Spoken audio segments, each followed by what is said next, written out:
Τι θα χρειαστούμε? Ροζ μαρκαδόρο, μολύβι, μαύρο μαρκαδόρο, ψαλίδι, τυπωμένα σχήματα, κόλλα, πορτοκαλί χαρτόνι και λευκό χαρτόνι. Κόβουμε τα τυπωμένα σχήματα στη μαύρη γραμμή και στη συνέχεια διπλώνουμε το πορτοκαλί χαρτόνι στη μέση. Τοποθετούμε πάνω του το ημικύκλιο σχήμα και σχεδιάζουμε το σχήμα στο πορτοκαλί χαρτόνι με ένα μολύβι.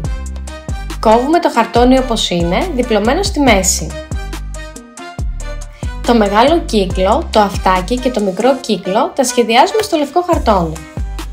Στη συνέχεια κόβουμε τα χαρτόνια μας.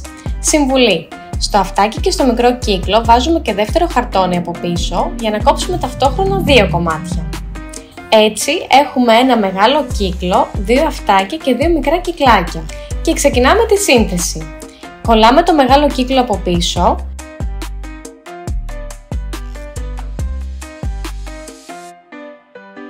Τα μικρά κυκλάκια μπροστά και τα αυτιά πίσω από το μεγάλο κύκλο. Είμαστε σχεδόν έτοιμοι.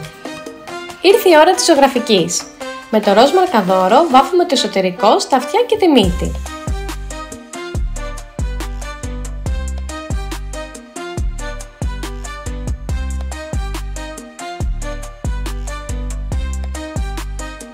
Με το μαύρο μαρκαδόρο κάνουμε τα μάτια, το στόμα και τα ποδαράκια.